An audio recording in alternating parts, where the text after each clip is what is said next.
Hey there, podcast listeners. This is the Principled Uncertainty podcast. I am your host, Tyler, and joining me tonight for another book club podcast, the Principled Book Uncertain read, are Josiah and Tommy. How are you guys doing? Doing very great. Tommy, how are you doing? I tried to let Josiah have first dibs on answering that question. I'm just glad that I'm able to speak and my phone isn't dropping out anymore. It's great. So I'm very happy to be here. So you can find us really quickly online at PU Podcast on Twitter. And we're also live streaming tonight. So if you listen to the podcast and want to see what we look like, or at least what I look like, the other guys are a Principled Uncertainty logo tonight. Check us, just Google Principled Uncertainty Ustream. That's we are tied to the Ustream brand for the time being. So check us out there. But tonight, for book club fans, people who still read books bound by glue or Audible, we're going to be talking about David Mitchell's The Bone Clocks. And that's not David Mitchell from Peep Show or the Mitchell and Webb look. Yeah. Yeah, no, it's definitely not. One thing we're just gonna jump right into talking. Like if you, I can't provide a quick synopsis of this book. It's really hard to do. This weekend, I was actually out and about with some friends, and I was like, I was talking about books to someone. I was like, you need to read this book called The Bone Clocks, and she was like, oh, what's it about? And I was like, I don't think I can tell you. Like, I don't have any idea. Let's do a quick exercise in summarizing this book in like 7 words or less. Oh my God. I think Josiah, I can kind of, it won't be 7 words, but let me try one in 7 words then. Talking Heads fan Talking Heads fan sees the world's end. That's 7, right? Talking Heads fan sees the world's end. That's kind of close, right? I mean, you're getting the beginning and the end, but there's a whole lot in the middle. I think I can shave a couple words off here. Okay, go ahead. I'm gonna take a shot at it. Okay. Cloud Atlas shorter. Okay. How's that? Have you read Cloud Atlas? Is longer than this? I think so. It felt longer. Did you read Cloud Atlas, Tommy? Yeah, because you guys got me started on this book, and I really liked it, and but I was intrigued, and I checked out Cloud Atlas too. I also think I'm going to read Cloud Atlas soon. Right now, I'm on a huge James Ellroy kick. I'm going to start from the beginning and work my way to the end. But yeah, I didn't know that David Mitchell had written. This was his 6th novel. I thought it was like Cloud Atlas and this. I did too. Mm-hmm. Yeah, he only got on my radar recently with Cloud Atlas. Yeah, I saw with the Wachowski brothers movie that I've only heard bad things about. Yeah, like I saw the preview for that. I was like, that is destined to fail. I don't care how good the book is. That is going to be terrible. And I mean, just reading this book, it seems like his books do not lend themselves to film probably very well at all. I mean, he's a writer's writer. I mean, for all of my myriad problems with the Bone Clocks, I mean, I definitely respect him as a pure novelist of the first order. He's I think that's probably why his books don't translate to movies, is that he is definitely a wordsmith. I mean, from the first paragraph of the book, I was completely entranced by his command of the English language, and there were points where I was just utterly jealous of how he's able to use words. I was like, how did he think to say the thing that I've always thought about in a way better way? Like, jealousy occurred to me a lot of times during the reading of this novel. Yeah, like there were times when I thought I've had that thought before, just not as eloquent and sad and true as this. So yeah, the Bone Clocks, Josiah, what you said. So Tommy said Cloud Atlas shorter. Cloud Atlas shorter. And I said Cloud Atlas better, I think. Oh, okay. I think. Yeah. Cloud Atlas, better. Better shorter. Better shorter. Yeah. Ellipses. A better shorter Cloud Atlas. Okay. So Josiah, what's your synopsis of I almost say Cloud Atlas, of the Bone Clocks? So it's about a young woman from England, and Ireland. It's about Holly Sykes. Well, she didn't start out in England, and then she went to Ireland, okay. I think. Yeah, fair enough. So she's from England, and it's about her life going throughout. It basically follows her life through a series of narrators, starting with her, and then going into a couple of men who kind of like revolve around her, like planets around her sun. over the next few decades. But it's about her. She's a psychically gifted person, and it's about a group of mysterious immortals. It's about two different groups of mysterious immortals who are trying to destroy each other, and she's kind of caught in the middle of it, and she plays a pivotal role in this like centuries spanning conflict. Wow. So I don't know that the Amazon description is that good. Honestly, that is both precise and expansive. I definitely could not. When I was asked this weekend what it was about, I was like, "What's about this girl?" And because I was afraid of spoiling it because there's so much happens and she, like I know, and I don't know. Yeah. It's so mysterious for the whole time. I mean, you don't really figure out exactly what the deal is with the immortal people until almost the end of the 200 pages from the end of the book. So I know it's. I think sorry. Yeah. No. I described it sort of as like you exist in this city composed of characters and things that go on, and sort of on the outskirts of the town, there's all this weird mythological like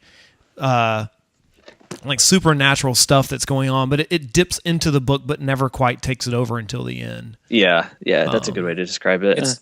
It's funny how long that the book spends with like sort of almost irrelevant stories. Yeah. I would say a few of them actually are irrelevant, but that's going to be a huge debate, I think. Awesome. But it's a glimpse. Yeah, it's like there are these great stories with a glimpse into the supernatural thing that's happening. Yeah. And that's always a very thrilling moment. So I mean, where do we could begin, Josiah, with your ideas about like the themes of the book, but I kind of want to talk. The characters for me were so strong in this book and so well written that I kind of want to talk about the characters first. And like first and foremost is Holly Sykes, who's in the book, but not always in the book. Like she sometimes like occupies a sort of marginal. Almost like she's a muse for the other narrators in the book for most of it. Which I did like. She sort of has this beginning, which is like equal parts punk rock and also the Grapes of Wrath, where she sort of like runs away to this camp where people work. And I loved it. Go ahead. Like kind of like a YA novel to start with. I mean, as I was reading it, it's all in her, more or less very believable teenage girl. Mm-hmm. Who's going through her like first love, first heartbreak, and she's running away from home because she's had a fight with her mother about said first love, and so that's what I couldn't help but think was almost like it was David Mitchell, his take on the current like YA zeitgeist. It's also I was waiting for like shirtless werewolf. Yeah, it's all quite like histrionic too. I mean, one of the things that I noticed about the early book is like it had. I liked how sort of drama filled the beginning was, but it also felt like, oh, of course the mom's going to hit her and cause her leave, but also it felt very lived in too. Like it's like this situation happens on a daily basis somewhere in the world. Someone wants to leave because the parents don't believe the person their child's with is a good influence. So it happens all of the time, but it sets into course of action this like series of events that haunt the rest of the novel and sort of get trotted out and brought into the forefront when it works for the book. And I sort of like that it's not really ultimately the sort of like beginning of this book is not about Holly, but about her younger brother. Yeah, that's a good point. Yeah. We definitely need to talk about Jacko. I think we should probably just go section by section since we're talking about the Holly section first. But talk more about Jacko. Sorry for. Yeah, I mean, he's writ kind of large, isn't he? Like he's like you see him come on the scene, you're like, oh, I bet I don't find out what that is for 500 pages. And you don't. And you really don't. You just think he's like a really smart ass kid who's. Yeah. This is also the moment where David Mitchell is able to he's able to weave in pop culture in a way that I wouldn't think possible into this kind of like expansive book, but also make it feel meaningful and not just sort of like shoehorned in. I did notice that he says that there's like a Meet His Murder or like the Queen is Dead poster, one of those Smiths albums on her wall, and that would not have been out that year. I did bust him on that. Oh no. So 1984, that Smiths album had never been released. I didn't get a chance to to fact check all of his 18th century Russian stuff, but no. Well, damn you. I think he's pretty good on that, but no. But yeah, the pop culture stuff. Sorry, go ahead. Yeah, no, I liked how it weaved that stuff in early. It made me feel a little more relaxed because I was kind of intimidated by the length of the book and sort of, I didn't know what the scope of it would be. I just knew that it was a really long novel. Yeah. But as far as like the first part goes, it felt very, it was filled with like pop culture in a sense that like this isn't too heavy. It definitely has this otherworldly aspect that I thought was represented fairly well early on with the girl who, like with the best friend and like the situation in the past where she saw them. Like it seems like she was gifted even before Jacko. She was the beacon that sort of brought the anchorites to her. Yeah. But otherwise, like Yeah, that first section is kind of like uneventful. It's just all mood building, like environment building. This is the world that we live in. Like it doesn't feel as though we're necessarily like we're building Holly's voice, but she is just sort of like the template, that the iron rod at the center of this novel. Yeah, well, it's also important to. I mean, the book insists that Ed Brubeck is important, so taking that as a given, he when she runs away. It doesn't work out with her boyfriend because he's a douche and he's cheating on her with her best friend. So Holly ends up like kind of falling in with Ed Brubeck, this kind of rough and tumble kid whose dad's that's Hugo Lamb. Oh no, but that's Brubeck early on. Yeah, sorry. Yeah. Sorry. Still I'm thinking I'd forgotten about the church, the early church. Yeah, stuff. yeah. Mm-hmm. Yeah. So Jesus. they end up. She needs a place to stay, and he finds like a church that he knows how to pick a lock into. So they both end up spending the night with spending the night like sleeping in the pews or something like that.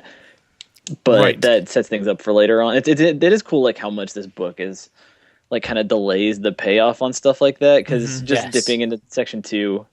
Well, There's that one thing where you see like a note card or like a postcard that she got from him that she kept for years, which shows that she's kind of still in contact with him and thinks fondly of him.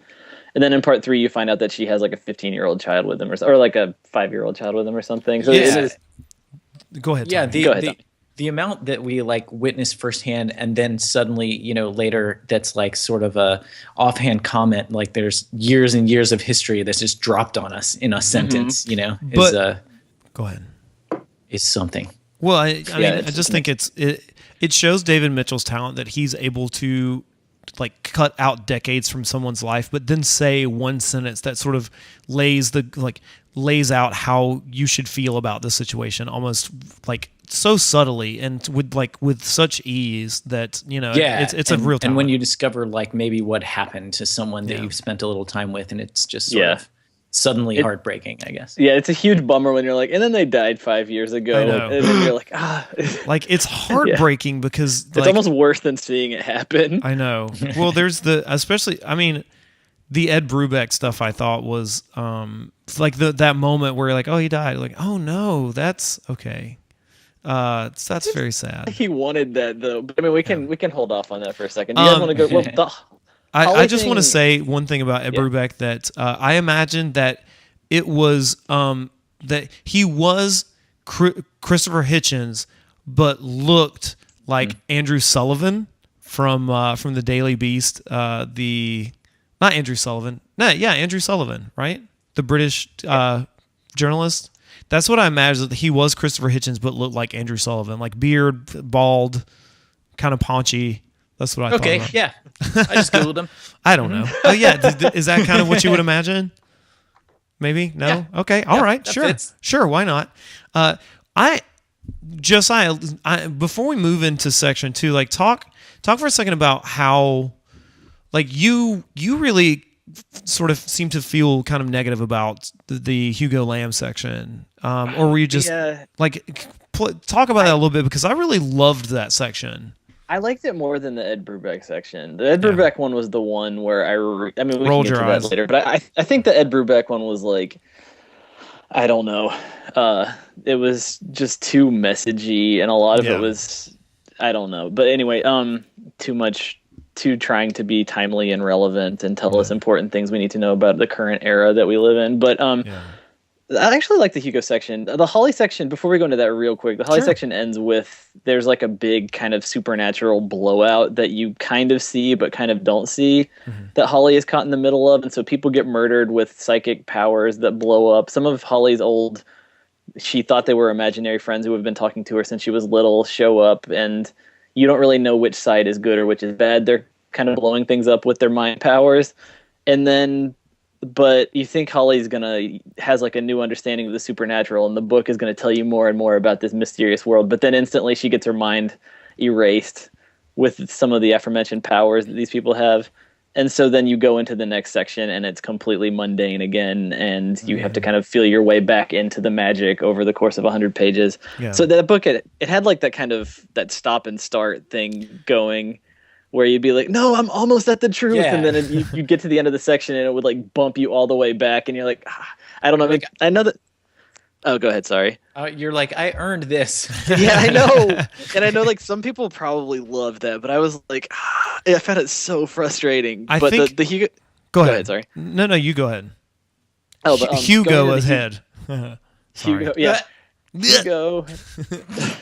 No, I'll just say quickly that I think that listening to the book probably also changed. Like, there's not as much work involved, and like you don't feel the weight of like looking at the 100 pages you just read and feeling like you're starting over. It just feels like a different. It's almost like listening to a podcast. It felt like a different podcast was starting. You're like, okay, well, here's a new thing that I'm listening to. Like, the weight of the book was probably a lot different. Yeah, and it's like, or it's kind of like, if you have like a long commute, like Tommy, I'd imagine it's kind of like a TV show you can watch while you're conveniently driving from point A to point B. Yeah. Indeed. So I know that was, I really thought of that a lot too. I was like, how much of my kind of thorny, like, I wouldn't say love hate, but like dislike relationship with this book came from the fact that like I had to read it differently than you guys did. That's I thought true. that was really That's true. interesting. I also I think did- that. Go ahead, Tommy. And this can wait till later, but I think the audio book version versus the text version will come into play when we talk about the pronunciation of Holly Sykes' daughter's name. Yeah. Oh my God. Is it Yeah. Aoife or So, yeah, I don't know what it is, but like all I know is that when I finally saw it written out, I was like, no way. No way. I was just in utter disbelief that that it's many a- vowels. I it's will. a bag of vowels. It's like AOIFE. I will also say, Josiah, that this book is much more in your milieu than it is in mine. Just naturally, like it fits into your wheelhouse of things that you like, and so you would be seems like more naturally critical of it. Do like some powers. Do what? But yeah, I do like some psychic powers. Yeah, like I But- think this fit, like you are naturally more critical of it than say I would be. I think I was more critical of say Perfidia. Yeah. Which we're both like crime fiction enthusiasts, but like I can definitely see your criticisms of this book as like indicative of your personality as well. So like I don't take them as like, we are in contrast to one another, but just like this is kind of like this is your thing. So when you started talking about the influences on this book, I was like, oh yeah, this is Josiah's like this is his thing. This is his wheelhouse. So he's definitely going to have a field day talking about it and criticizing it. Yeah, I mean, it's one of those things I was really excited to talk about because I was like, even things I just really did not like, I still found it really engaging and interesting. And I think that David Mitchell is, I mean, if novels are going to keep existing, then people need to be doing new and interesting things with them that you can't do in other media. So it's cool to see somebody doing that. Yeah, this and just I doesn't think work it's in a force film for good. form. Yeah, and Yeah. it's one of my favorite books I've read this year. Maybe my favorite book I've read this year, and it's just the way he uses language is unlike almost any author I've read before. It's just it's kind of amazing. A bunch of reviews I read about it just as a quick sidebar. They keep mentioning his ventriloquism, and I think that's a good sort of summary of the way he's able to emulate these just very different perspectives. Yeah, Yeah, and also different prose styles. I know he's kind of like. That's another thing about it is that like, and I mean, I don't know. I've read like Thomas Pynchon's really really good at that, and like David Foster Wallace is really good at that. Zadie Smith kind of in her way is really good at that. So it was interesting, like reading that kind of book. It put me in the mind of this should just be like a literary novel and not have any like immortal spirit beings with psychic powers fighting this war against each other. So that made it hard for me to kind of gel the kind of immediate. I don't know, like the it being like a fun genre book plus having like all of this like literary style. I got that too, and I think and not to jump ahead section wise, but like I mean the shocking difference between most of the sections of the book and that one section of the book, that one is section just like night and day. It almost is like they're just. We'll call it the genre chapter. Yeah. Yeah. I do. That's a good way to talk about it. But let's. Oh, go ahead. But in favor of the book, I will say that I think there needs to be more intermingling of this like literary genre stuff, because I actually kind of agree with something Stephen King. I know people probably get tired of me saying things about Stephen King, but Stephen King was interviewed in Rolling Stone and said that, you know, he was talking about sort of like the critic's mindset, and he's always sort of had an antagonistic relationship with critics. And he said that he was really disappointed in the reviews for specifically the Bone Clocks, because they were asking him about how critics really like to lay into him for his books. And he said if the Bone Clocks, like, people's taken intellectual pride in not being in tune with genre things, and that is like a badge of honor. It's not, like he talks about oh shit, what's the British critic's name? Harold Bloom. He talks about how Harold Bloom, like, it's not that Harold Bloom thinks all of this stuff is as shitty as he does. Like, he definitely thinks it's shitty, but he does it because it gives him a sense of pride to call things that are popular shitty. And like that Harold doesn't Bloom really hates Harry Potter, for example. Right. Like, and so, because they taught about movies, like a movie critic would say like, oh, Jaws is a great movie to go see. But Stephen King said, well, but if you found the Harold Bloom of film critics, he would say that Jaws is garbage. So like I think that like that plagues this book, like those kinds of reviews, because this is, for me, it is a really dry genre book, but it's a really fun literary novel. Do you know what I mean? That's a really good way to describe it. Yeah. Yes. Yeah. Absolutely. And actually, oddly enough, like the whole dealing with critics thing is sort of a subplot in this book, and even more so in Cloud Atlas. So I kind of urge you to read Cloud Atlas, because it's a major plot point. I read that in Cloud Atlas there's a guy who's involved in vanity publishing or something, and one of my favorite things about this book was the chapter on like the literary world. I was like, why doesn't David Mitchell just do a whole book about that? That would be so awesome. Well, one of his books, apparently, those are my favorite parts of both of these books, was the writers and publishers. Me too. That's awesome. David, I want to go into Hugo for a second, but real quick, you can David segue from what you're going to talk about and then talk about Hugo. I know you like that part a lot, if you can. Well, it's actually more of a Crispin Hershey thing, but that aspect, like I think one of David Mitchell's books was actually written by Crispin Hershey. Like one of his characters actually wrote one of David Mitchell's novels. Whoa. So that dude's really smart. I did read that in one of the reviews. So he's one of his books. Richard. So he's like his Richard Bachman, basically. Kind of, I guess. But there's a lot of that, and there is also a point where Crispin Hershey talks about writers who use writers as protagonists are intellectually bankrupt, and I think that's hilarious. Yeah. It reminds me of the beginning. It reminds me of Adaptation, which is full of VO, and then at one point, you have what's his name's character. Saying that Nick Cage. No. Who plays the screenwriting? Chris Cooper. Oh yeah. I know who you're talking about. I can't remember his name. Fuck. He's in a million things. Yeah. He's the old dude. Yeah, he was the guy. He was in Super Troopers as well. Anyway, when he says that like VO in a movie is proof that you don't know what you're doing. Brian Cox. Yeah, absolutely. Exactly. Which I haven't even seen that movie. I imagine Brian Cox to be Crispin Hershey. Like that's who I imagine when I listen to the book.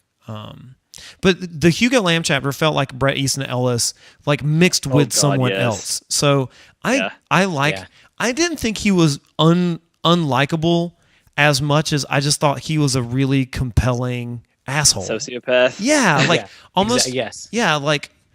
I don't know, like a Graham Greene character or something. I don't know. Yeah, he is kind of like a Graham Greene character. Like just I think he's a likable sociopath. I enjoyed like the way that he got out of things conveniently. Like just it portrays like this is how villains should be written. Like villains should never be like the cackling, dark, sinister force. Like they definitely are like that in the genre chapter, with Hugo Lamb being the one exception. But yeah, that's true. That's true. Like I thought they were building us up with Hugo. I thought they were building up like sort of a puckish rogue, with increasingly large faults. Let's say, like Han Solo of the anchorites. Yeah, he pretends not to care, but he does. Yeah. I love you. I know. Yeah, exactly. Right. But the Hugo Lamb somebody throws Jesus at him, and I was like, oh, okay, I get it. I get it, David Mitchell. So, I mean, the Hugo Lamb chapter is it's kind of like a ski trip gone awry. Yeah. I think that some of the most beautiful prose is in the Hugo Lamb chapter, and that like the section, and that's why I like it so much, because it's where we get introduced to the idea of the bone clocks. And even though Hugo Lamb is an asshole who steals from dying people, he is an asshole who steals from dying people, but also actually drives his friends to suicide. Oh, right. Yeah.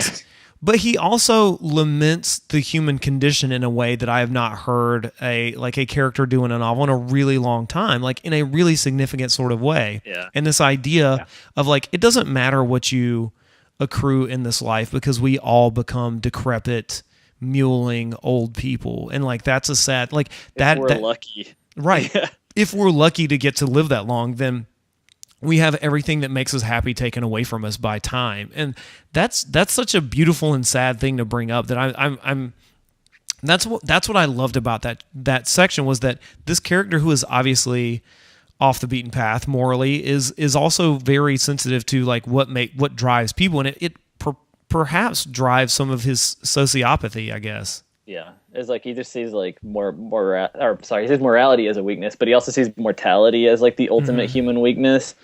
And which is true. That's why I definitely think that's what drives a lot of his kind craziness. Of before and after his introduction to the what are they? The anchorites. The anchorites of the Good Dusk word, too. Chapel. Yeah. Yes.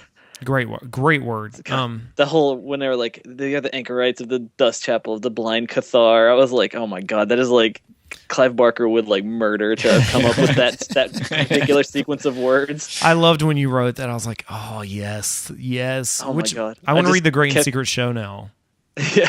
Oh man, it's pretty good. Yeah, if you like this book, The Great and Secret Show by Clive Barker is not as well written, but it's kind of like probably an early old college draft of this book, and it's pretty good in its own right. But, the one thing I will say, I want to make one note about Race from the Hue. I think other than like the bone clocks ideas that are introduced here, the one other significant thing about the rest of this is that like there's a weird note on race in there, where we have like very specifically black characters introduced merely to be criminals and reprobates. And I think that's a weird note. The prostitutes who friends pick up, and then like they are just like awful human beings. But anyway, their scary pimp shows up. Right. But it's also kind of hilarious at a point, because their friends are like short-sighted assholes as well. Like they're no better people. They're just not openly like villains. Yeah. And also it's like the thing with that too, though, I think about race and that in terms of that, like you can't, I mean, David Mitchell is writing this from a very like globalist standpoint. Yeah. And so it's not like if it's an American book where this is a ski resort in Colorado, right, and there's a couple of black women who are in town from like Atlanta, and they end up being prostitutes with like a scary black pimp. You know what I mean? So maybe there is like maybe it's racially icky, but it's a different kind of racially icky. So David Mitchell would be talking about like women from like West Africa or something like that. I can't remember exactly where they're from. They're like an African like jazz band or something who had a minor hit in the 70s or something. So it's interesting with that too, because I kind of had that reaction too, but then I was like, oh, but I mean, I don't know exactly what kind of like racial they're also like dynamic is going on here. But they're also almost the only minority characters introduced into this book at all. Other than the villainous people in the Iraq chapters who want to behead and shoot people. Well, I mean, they're kind of weird, but the horologists, the good immortals, like get reincarnated several times, and they are very famously like they get reincarnated all across the world. So are a huge rainbow coalition. I'm not saying that as a bad thing, but there's definitely like Right. there's the Chinese guy, the Japanese guy. There's the Aboriginal lady. But when you say that though, that still feels like, oh well, we have this like arbitrarily assembled group of people. Yeah. kind of they're Star also- Trekian. It is. I'm not They're mostly they're shallow characters too. It doesn't. That's another. We can talk about that when we get there. Right. I don't think it's necessarily like it's not a racist thing. It's just something weird that I thought about. The Ed Brubeck stuff. I mean, I can see why you don't like it. I kind of did though. I like the Brubeck character though. It's sort of like brooding, seen it all. Like he doesn't realize what he has in Holly Sykes, that he has this truly special person, not necessarily because she's a good person, because she has this power. To her, like to him, she's just the person he's married to that's kind of keeping him from finding truth. And like, that's why I found him like kind of Hurt Locker vibe, where he's like, I'm only happy when shit is blowing up around me in the desert. And I think that's also a very important part of the human condition. Like this book, if nothing else, is like the six sides of humanity, because it's almost like the seven gods from the George R.R. Martin books. Like we have the teenage girl, the war correspondent, the young prick, and the grandmother writer. Yeah. So it's sort of, I think it sort of represents all of that, and like the 6 stages of man or humanity or whatever. Woman, the 6 stages of woman. So at the end of the Hugo chapter, he joins some mysterious group that is headed by one of Holly's old imaginary friends. And this is one of the scenes where can I talk about that just 1 second before we go into Ed? Yeah. Oh man, it's just like this book is so good. Like you said, it's like a really great, entertaining literary novel. But then once it gets to the genre parts, I was like, oh my god, this is just like a shitty Matrix fanfic. Yes. When Immaculate Constantine comes up with her like perfect platinum bob, and she's wearing like a mink stole with like diamond web interlacing around her like the neckline of her dress or whatever, and I'm just like, I was bored. Oh by my all god, of that. he gets into a fucking limousine. Yeah. Where there's like, I don't know, it's just like, and they're like, if you want to, I mean, it's basically like they offer him a red and a blue pill almost. Yes. I was just like, They do.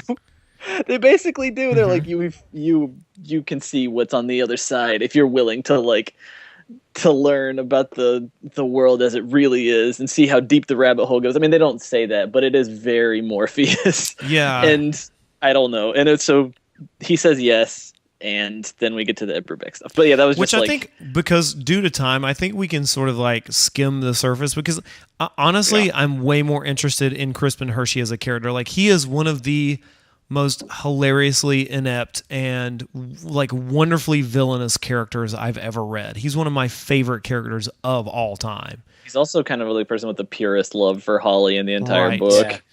Yeah. So I think, I mean, we can talk about Ed Brubeck, but I think that you being sort of like reductive doesn't, I mean, like, I think it's fine, because Ed Brubeck is just sort of like the Hurt Locker war journalist who he sort of comes to, like, he is the skeptic who is turned. Like, this is the point where skepticism becomes like faithful truth. And because she gets lost, and it's because of a really bad palm reader situation. And so he gets turned, and like that's really the point of it, is that Holly's ability is kind of revealed, and this situation leads to her publishing career. But then we get introduced to a far more fascinating character in the form of Crispin Hershey, who I adore. Like if I ever read that book, that section I'm just going to like savor every single word of. Yeah, I really liked him too. Also, can I say one thing about Ed Brubeck? Sure. No. It's like up to that point, it's the only chapter that makes extensive use of flashbacks. It alternates between like a wedding in Holly's family and his flashback to like everything leading up to an embassy bombing where some friends of his died. And I feel like that part could almost be cut out. The whole section, like, I understand, like, you make a really good point about it being an interesting, important to show how Holly gets involved in publishing. And this kind of, I know you're making me appreciate it more as like this section where it's, about belief kind of slowly evolving. I mean, disbelief evolving into belief. But oh my God, I understand the Iraq War. I don't need a British person to tell me about it. Right. I wasn't in Iraq, but like I know I just couldn't help but be like, I get it. Unless this is a book about the Iraq War, I don't want to read 100 pages about it. Yeah. I don't It's know. puzzling. It's puzzling why it's there, especially when he gets on the scene and he's like, "Hi, I'm Ed Brubeck. Here's my problem, and here's what I can't not do." Yeah, like you know what I mean. Like first, like he says. He vocalizes what's wrong with himself immediately. He totally does. But also, I just wanted to be like either love Holly or go to the war. Like he's kind of like, I want to do the war, but I mean, I kind of like this family, but I don't know. But I also do appreciate characters who know what the right thing is, but then can't help themselves. Like that is the allure of like I like reading about like addiction and like especially characters who have like these weird addictions that cause them to do things. And his addiction is not drugs or alcohol; it's war and or purpose. Yeah, and so those things where he's like, I'm gonna have to leave, and Holly's going to hate this, but I just have to do this. Like that. Yeah. That's sort of. I mean, that is the. It sort of harkens back to the strong silent man type of person, like the cowboys, like I gotta leave, girl, kind of thing. But like it still fits right. I think it's like I've got to ramble on, kind of Waylon Jennings outlaw country kind of thing. Like I am sort of enamored with that kind of person. So I really like the Ed Brubeck stuff, but I also see why people be like, oh, this is way too randomly shoved in here to tell us about war and politics. But it also sort of sets up the stuff later with oil and how things are going terribly That's geopolitically. A good point. I didn't think about that. Yeah, that's a really good point. Because the geopolitical situation is degrading. Like, if you get to this later point where it's like, oh, we're all fighting over these things, like, this is a nice center stone, but I think it is sort of, like, way too talkative and, like, wordy for it to be, like, truly meaningful. Also, the Crispin Hershey stuff is way more entertaining. Let's go to it. Let's go to Crispin Hershey. So I think that he and Gordon Tripp from Wonder Boys would make, like, if I had a buddy comedy, like a buddy cop movie, I would put these two characters in it because they would be hilarious foils for one another. What did you like about the section? I feel like I've been monologuing for a while. Either one of you. What did you like? Yeah. So this is a little fraught for me because there are two Crispin Hersheys in Cloud Atlas, and I'm real confused now. So there's one who's kind of a publisher character who's definitely like very similar to him and a really entertaining read. But so like there's some confusion there, and I don't want to mix up or conflate the two characters. But I really enjoyed his like he's such an entertaining character that when he's like just being horrible to someone, you're just cackling. It's also just like, you know what I mean? Go ahead. Sorry, I totally cut you off. No, that was it. Yeah. I just think it's also the best like poking satire of a self-possessed writer. Like the title of his first book, Desiccated Embryos, is just the biggest up your own ass. Like it's just such an up your own ass title for like a literary author to name his book, and it fits so perfectly. Yeah, it is. Crispin Hershey, and also there is a huge tie to the earlier in the book because the literary critic who shreds him and whose life Crispin Hershey destroys is one of Hugo Lamb's best friends growing up. Yeah. Which is a nice touch, I thought. But I just loved Crispin Hershey and his like blind antagonism, like his blind sort of like self-possessed, like I've all for me sort of like approach to life, like whatever I need to do to make myself happy and keep my own world afloat. And the fact that he does that but is not good at it is amazing. Like his short-sighted, like him leaving the giant bag of cocaine in. What is that character's name? Is it Cheeseman or Richard Cheeseman? Yes, Richard Cheeseman. Him leaving that, and also it's chocolate and cheese. I just realized Hershey and Cheeseman, chocolate and cheese. I was just about to say I kept having like hard time. I was like, how many people call that guy Dick Cheeseman? Because he kind of is, or Cheese Dick. So all of that was really well written, and it almost felt like a nonfiction piece about that. All of that, I don't know. Like there's something that was so true to reality for me that even though it seemed like so implausible and crazy, and like almost like something from an Elmore Leonard novel, like this crazy crime plot that backfires. I loved it. I like kind of like that, or like Fargo or something, where it's like he's almost like William H. Macy in it. Like I almost call him William H. Muffman because that's what Stephen Colbert called William H. Macy and Felicity Huffman. So I loved it. I just loved every aspect of it, from the way that he thought about his publishing career, and it's sort of slide into like, this is the beginning of the descent of man, where we have like, you have your great moment, and then other, like all of the things that drag you down to obscurity again, peaking early and all of that kind of stuff. Like, whereas we have Holly, who is a nice counter to him, who like, she doesn't even really care about publishing books, and that's all Crispin Hershey cares about. Like, she kind of stumbled into publishing, and he's at first really jealous of her and really skeptical of her until he sees her power. I would be too if someone like wrote a book about how radio people talked to her when she was a child, and I know that and that became like a runaway success. That would be sad. I mean, you'd be jealous. It's a little shocking even for the reader to find out that that's what Holly did with her, like, supernatural encounters. Oh, You're wow. like, wait, you turned it into one of those Christian bookstore, like, no, like Sylvia like books or whatever, like, or John Edwards or whatever. Yeah. Like if John, the great thing about this book is that the reality of the thing is that everyone would hate Holly Sykes. Like, people who are smart or skeptical of things and have a healthy skepticism for this sort of stuff and sense of irony would really hate this stuff and be a fan of Crispin Hershey. But, in the fictional world, like this, the inverse is true, where she's much more interesting than this like bloated old, like lecherous writer. So I have a quick question just for clarification, and stop me if I just straight up veer into Cloud Atlas because I've confused them.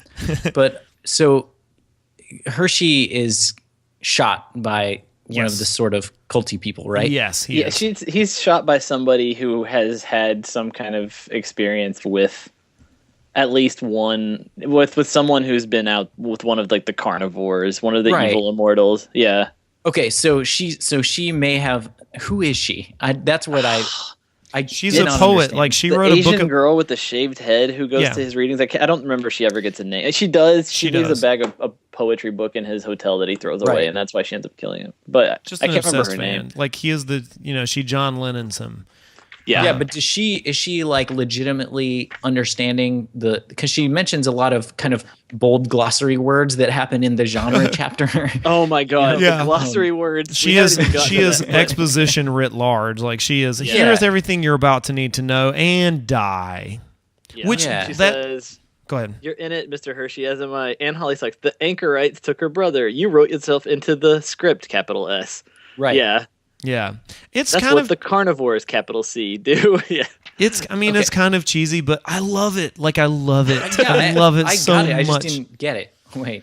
So like, as what I love about that scene though is that you totally expect Richard Cheeseman to shoot him, because it's so very portentous how, as like we have this bloated novelist who's on the way out, and no one gives a shit about his books, and he's already spent his advance for this newest novel that he's is writing creative college. I mean, he's writing like creative writing for a university, or he's teaching that rather to pay back the advance that he squandered. But he's already ruined this guy's life, and we already allude to like earlier in his section that once this guy gets out and finds, like, once Richard Cheeseman figures out who it is, like, he's a dead man. Crispin Hershey's a dead man, but only because of Hugo, right? Because he mentions that he's like, or do we know that Cheeseman knows?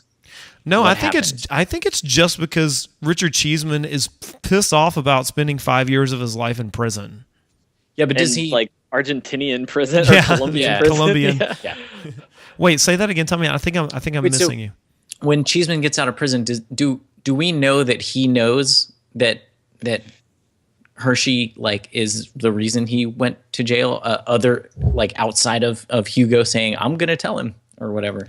Well, that's a good point. I don't know. I don't think Hugo does. Hugo comes to Cheeseman. I mean, Hugo comes to him.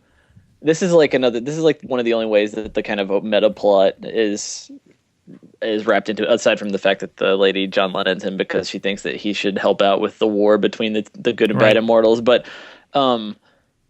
I think Hugo comes to him to ask about Lamb, or what's her name. It's so hard Holly to keep Sykes. the immortal's name straight. Oh, and he's asking about Holly Sykes, but then he's also asking about the immortal who's been living not inside Mortimus, Esther or not Marinus. Esther, Esther. Yeah. Esther, Totally. okay. He asked about Esther. Esther is the one who like is really old and they thought was gone, right? Yeah, who's her soul is like living inside of Holly's memories. Which is a cool So yeah, idea. that's what.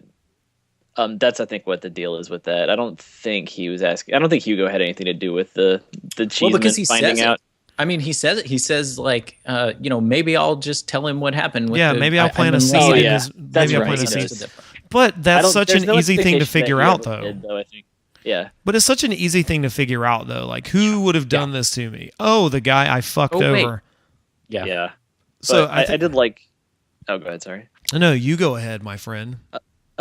I did like the whole thing with Richard Cheeseman finally getting there and being like, I mean, I don't need to take revenge on you. You know that you're already kind of pathetic, and it would only ruin my life more. I mean, he doesn't really come out and say what his reasons are, but it makes perfect sense why he would just have this little miserable shithead who tried to ruin his life. Having that person at your misery, I think that would be revenge enough. Like that person knowing that they only live because you decided not to kill them, I think would be good enough. And then you wouldn't have to worry about going back to jail. And then he as dies. a bonus. But and then he's subsequently shot. I love, and just one of the biggest shocks of the book, which I love. Two of my favorite scenes are that scene and the scene where he visits the Swedish or whatever house, and then he gets lost in the woods and is picked up and thrown around a bit, and then threatened and pisses himself. That's one of my favorite, also sections of the book. that's in Iceland, I think, because that ties Iceland, back that's right. to later in the book. Yeah. So we kind of need to get moving a little bit because Tommy, it's late in your neck of the woods. Yeah. So let's I actually turn into a pumpkin at a very specific time of night. So, have you right, seen Gremlins? Have you seen what happens in Gremlins? don't eat That anything, happens to sir. So let's kind of, I mean, we can just gloss over it. I mean, the genre section is just a bunch of bullshit, to Yeah. be honest. yeah, it's I was being cool. sarcastic. We can take it slow as long as we need to. No, it's fine. I mean, I'm less impressed with everything after the Hershey chapters anyway. Honestly, Yeah. like in retrospect, it's cool in the moment as I read it, but I was sort of bored. I wasn't bored, but I was like, okay, here's obligatory action and stuff. But it's kind of cool that it's in there. But I'm way more interested in the characters than like this flashbang, like weird explosion-y stuff. We should at least describe the genre chapter or whatever. Yeah. So you guys do a lot better with that sort of stuff. So have a blast, like Josiah or Tommy. Describe what happens, Josiah. Josiah, it's all on you. Okay, so the genre chapter, it starts off with Marinus, who is now he is a she now. She's a psychologist, and she is part of this group called the Horologists, and they all study, or they're all different. These people who die, every time they die, they're resurrected in the body of a child somewhere around the world, who they say this child is dead whenever they go inside of the body and take it over. I always had my suspicions, but for the most part, like, unfortunately, one of my biggest gripes with this book is that I really don't like how little moral ambiguity there is. Yeah. Like, I don't know, like at one point, I don't know. I thought it was like, I think it's way too black hat, white hat with these immortals. And I find it really childish compared to like how elevated so much of the other material is. But, I agree with you. I agree with you 100%. Yeah, I'm with you. So the horologists are the good immortals, and they die and are reincarnated throughout the years. The anchorites are the bad immortals. Hugo Lamb has joined them, and they never die. They don't die because they have this special extra dimensional chapel in the dusk where they take psychic children, like they tried to do it with Holly Sykes, but she was saved. They take psychic children up there and then they feed them to their elder god. and then they drink black wine that is created from the child's like psychic essence, and that lets them they don't age for the next 3 months until they have to like source and capture another child to That's do it so all over again. badass. Like that's such an awesome. I mean, it's still awesome, It's- even though it's not. pretty- it's pretty metal, It's pretty yeah. great. It sounds so stressful. Like if that was what I had to do to keep going, like, oh man, my That's a good day point. planner. Yeah, you're just spending all that extra time. It's like They're it's like bureaucrats. people who say, "Yeah, I could go to the gym and get extra years to my life, but I have to spend all that time in the gym." They're like, Yeah. it's kind of like that. They're kind of like repo men, but for souls. It's just like all of Yeah. our time is like tracking things down and like following Yeah. leads. Definitely. So But- yeah, go ahead, Josiah. So ultimately, the horologists are trying to shut them down, and it's so basically the whole the genre plot of this book revolves around one group of immortals trying to stop another group of immortals from killing 4 people a year because they have to do it every 3 months. Which I mean, every 3 months, which sounds like a lot, but once you get to the end of the book and you realize how crazy the world has gotten, you're like, you kind of are mad at the immortals for wasting all of this time trying to stop 4 people a year from dying when they could Like have been maybe- helping. Yeah, like maybe they could have solved the energy crisis instead. No shit. Right. I'm sorry, but like I think if you had like the ability to see the future, you could have figured that shit out better than I know. Like I was really mad at the immortals by the end Yeah. of the book. But at any rate, we can just to go through this really quickly. The immortals end up recruiting Holly. They don't really know why she needs to be there, but there's the script, capital SCRIPT. Of course, And, of course, it's the That capital. tells, which I think is like lazy ass writing on David Mitchell's part, because he could just move people around. They'd be like, "Oh, I just know you need to be there because of the script." Yeah, But it's convenient. yeah, and also like the dialogue in this chapter is atrocious. Like Yeah. the rest of the dialogue's pretty naturalistic, but It's all in this book, exposition. Like it's all exposition. Like here's the Yes, things you Every need to verb know. starts with sub. Yeah. Yes.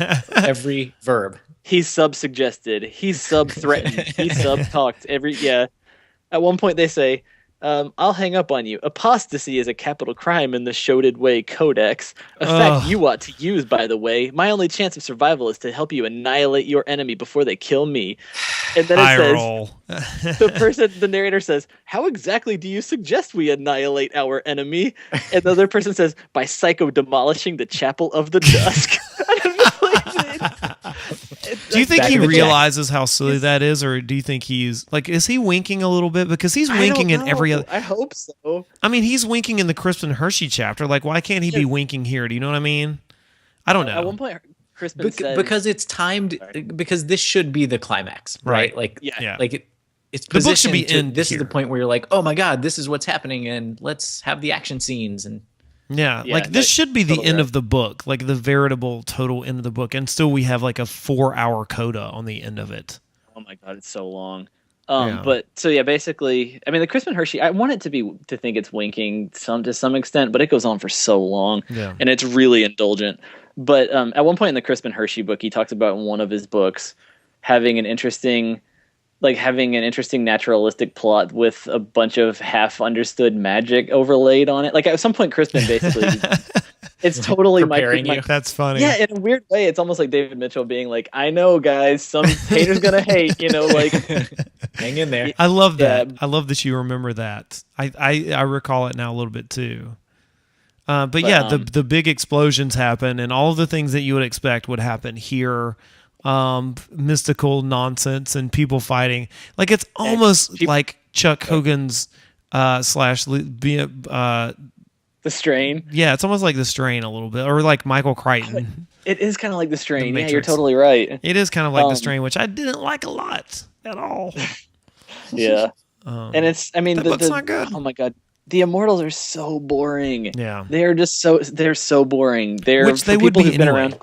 Go ahead. Sorry. No, I was just gonna say Immortals would be boring. Like they would be Yeah. the most boring because they have literally seen it all. They're like, oh, I'm over it. Who cares? Yeah, and it'd be really hard to relate to them because they have Holly you can relate to because you've seen just the one life that she lives, and that makes her seem real. But when you see a bunch of people who talk about the 15 or 20 or 200 lives that they've lived, Yeah. it's just like I was it also all becomes so philosophical. I was also bored by the flashback to Russia and the like. ugh. Ugh. Yeah, I didn't like that part either. Anyway. Why were you guys so bored by the part? Do you remember when they were talking? I mean, do we remember when they were talking? Yeah, that's what happened. That's what happened. I mean, I understand they wanted to show how the horologists found each other, which I understand, but that part goes on for a long time, and I just kind of wanted the showdown to happen by that point.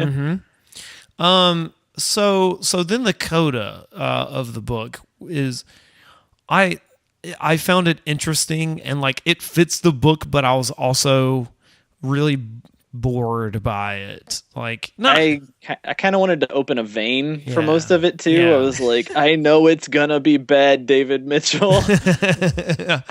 Yes. And the end of the world could not have been like more bleak than it was. Like, it's not quite zombies, but it's not much different from that. I mean, it's almost more depressing than Sleepless, which is a just horrifically depressing book. Okay, I'm reading that book. But Charlie Houston's so good, but it's just nightmarishly depressing. But this book is almost beats it in 80 pages. Yeah. It is. It's just the end of the world has happened, and Holly Sykes is a den mother for two children that are not her own. One is her grandchild, and the other is a child she adopted. And one is diabetic with dwindling supplies of insulin. Of course. Oh my God. And they just so happen to be found by someone who has infinite supplies of insulin. Like, the morality in this book is very black or white. I agree with you. Yes. Can we hold on one second? Because that's a whole, like, I wanted to like be able to talk more about the book before I go into another diatribe. But so, Tommy, what did you think about just how much the end of the book was basically telling everyone who read the book that they're part of a system that's just raping and destroying the world, and we're all going to have to pay for it, possibly within a lot of our lifetimes. Mm-hmm. I mean, how did you feel about that? Yeah, well, I thought that it was better than just sort of saving the planet, but I don't know. Yeah, it was bleak, and like you're asking, like, you know, what could there be a bleaker sort of end of the world? Yes, Cloud Atlas, like yes, there can. Yeah, really. Okay. Yeah, and more difficult to read. I don't even want to spoil it because like the narrative, like he takes a sort of narrative flourish that's like, oh my God, are you going to do this for the whole thing? And most people's review of Cloud Atlas is just like, holy shit, he did this for the whole middle section or whatever. Wow. But anyway, crazy. I don't know. It was a little that was the point where the plot sort of was like, wait, what? I guess we're following the capital S script here because this is convenient everywhere we turn. Yeah, it was. Everything's capitalized again. Every word is capitalized. No, it just. Yep. I was underwhelmed by the ending. Like, just it's sort of like what's it called when something is like very pastoral. Like, it is. We have to resort to eat. Like, I get it. I didn't need a whole lot of it. I just needed a taste of it to be able to go like, okay, yeah, things are bad and scene. Like, things are bad. Yeah. I don't know that I needed. I think you could have begun that like with the ship arriving, and then you cut out like 20 pages of just nothing, just absolute nothing. And I think that's kind of the point, but I also didn't enjoy it. So take that how you will. Yeah, he also set up a lot of conflict in there that you were just like, okay, let's get to the bottom of this, and then it like nope. Like, we don't go into it. But I also, with like the neighbor, the sort of religious fanatic, mom-esque neighbor. Yeah. She's kind of like the religious lady that takes over the community in The Mist. Yes. Where everything's going to shit, and she's like, you gotta turn to Jesus and and punish the sinners, and everything will be better again. Yeah, it was really similar. Which I guess just goes to show that like whoever has the gold makes the rules, to quote Aladdin. Because she doesn't have literal gold, but she has that like political heft, and like that's all that matters. Like, I can make people kick you out, and like that is, I think that was some of the most interesting writing in the book, I guess. But it's still like I would have liked a section just about that struggle instead of like, oh, the chickens are dead. Oh, chicken. Fox, I thought the dog. that's one thing. One of my favorite, as for bookware, and this is one of the reasons why, like, you know, I'm gonna go back to moral ambiguity at one point for something, and like David Mitchell's totally capable of it. Like Hugo, I think the fact that he's pure evil, except he really loves Holly, and he'll be good whenever it's something he can do to show Holly how much he loves her. I think that's cheesy as shit, and I don't buy it for a second. But the part with where the armed bandits come to steal Holly's solar panels, where there's that one guy named Hood, and Holly tries to reason with him about, you know, why he shouldn't be taking from her. And I thought, like, a lot of his logic, he had like just this cold, brutal logic behind like why he was not responsible for doing what he did. And I couldn't really argue with a lot of it. It was kind of amazing. It's pure Flannery O'Connor. Like, that is all a good man is hard to find. Like, oh yeah, you're totally right. He is like the misfit. You know, it's you know, you would be a great lady if someone was constantly pointing a gun in your face, kind of stuff. Like, yeah, the part where he says, well, I mean, you guys, we're just reaping the benefits of all the stuff that you did every time you filled up your gas tank, and didn't think about where you were going. And she says, well, please don't. Well, that wasn't us. That was the system. Or Holly's friend says, that wasn't us. That was the system we were a part of. And then he says, well, then I'm not stealing your solar panels. The system is. And I was like, I can't really argue with that. No. Yeah. And then that baby looks at the camera and he's like, message. But it is like definitely message. In 4 pages, there was a villain that I could kind of sympathize with, you know, and I was pretty impressed. Absolutely. But so it's good. Like, okay, so I do like it, I guess. I just didn't like the chickens are dead, I guess. We're gonna have to struggle to get chickens. Like, I didn't get it. Do you get it? The chickens. Do you get the chickens? Do you get it? It was just like an 80-page sigh. Like, society. You know? Oh, and I mean, to me, I don't know. I don't think the entire book. I read this one. There's this like Washington Post review that said, the Bone Clocks is the 1984 of climate change, and this is the book that will change how we feel about this, the same way that 1984 changed our thoughts on Stalinist Russia. And I was like, are you fucking kidding me? No. Like, I mean, if David Mitchell really wants to set out and write the 1984 of the climate change era, I have no doubt that he could do it. Yeah. But he needs to not tack that on to his quasi-mystical, like, super immortal shadow war over the soul of a really, you know, lovable, interesting, and relatable character. I don't know. This is not the place for it. It's not a message book. Like, this is so much bigger than a simple message, but there are definitely message moments. Like, clearly, they almost take commercial breaks too. You don't think your subminds were subchanged by the subtext in this? I was not suasioned by it at all. Suasioned. That's a good word, though. I did enjoy the word suasion. Just that word in particular. Yeah, the Jedi mind trick word. Yeah. Nice. Yeah. I actually like that a little bit too. But go ahead. Final scene. I think I wanted to hear what Tommy thinks about this. You're going to have to tell me what it was again. Oh, yeah. Well, so, okay, Marinus comes back, but he's a person who's apparently a blend of every ethnicity. He has, like, kind of, like, Asian skin tone, African lips, blue eyes, and, like, I don't know, he's just kind of, like, the post-racial person from the future at this point. And he's so the narrator, who was a woman, comes back, and he at this point, ends up getting the Icelandic Navy to send like a cruiser all the way to Ireland to take Holly's daughter back. I mean, Holly's granddaughter, who is like of Icelandic descent. But of course they have this huge boat, but they can only take one person. So Holly and her little foundling, who's like dying from insulin withdrawal, can't go just because they're, also, this is what makes me so mad, is that the immortals, the surviving like immortals at this point, the good immortals, are advisors to the fucking head of Iceland. And Iceland is the one country on Earth that is not just going to hell in a handbasket for various reasons. And they're like the wizards who work for the president of a major world power. And they can't get extra visas for fucking Holly, who basically sacrificed her life to help them. It's problematic. And that made me so mad. Yeah. It's a problematic plot point. It's very convenient. And like, yes, do you have insulin where you come from? Yes, we do. Why do you ask that question? Oh, no reason. Yeah. Oh no. And he's like, okay, maybe I can suasion the whole boat for one extra person, but not for two. Nope. I'm not a miracle worker. Yeah. So we can take the kid, but not you, Holly. You're destined to die here alone. So yeah, because the book just needed that bittersweet ending. I know. Just it's bitter just like, ending. Yeah. Yeah. I guess totally. I'll try to totally make that work since I'm 90 or whatever. Yeah. You know, I'm 90 and my cancer's coming back. Yeah, I know.